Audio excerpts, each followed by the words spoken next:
fisik.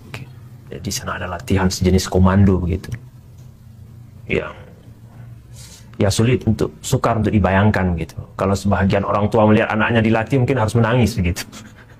Di samping latihan militer, nanti ada pendidikan khusus yang dinamakan Acehnese Education.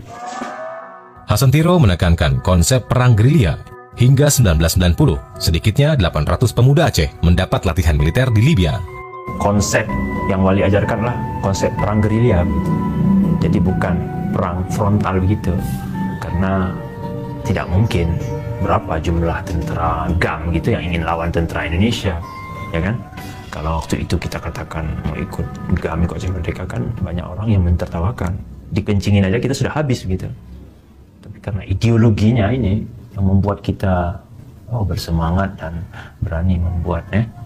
Selepas pelatihan tahap pertama tahun 1986, gelombang berikutnya susul-menyusul masuk ke Libya.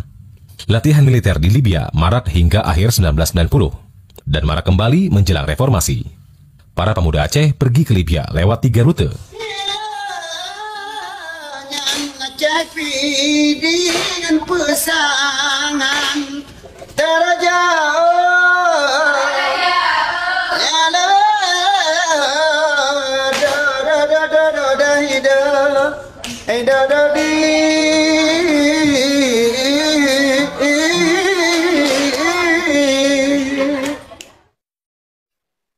Tak hanya kader militer yang bergerak, para pemuda yang semula bersikap netral mulai terlibat dalam gerakan pro kemerdekaan dengan berbagai alasan.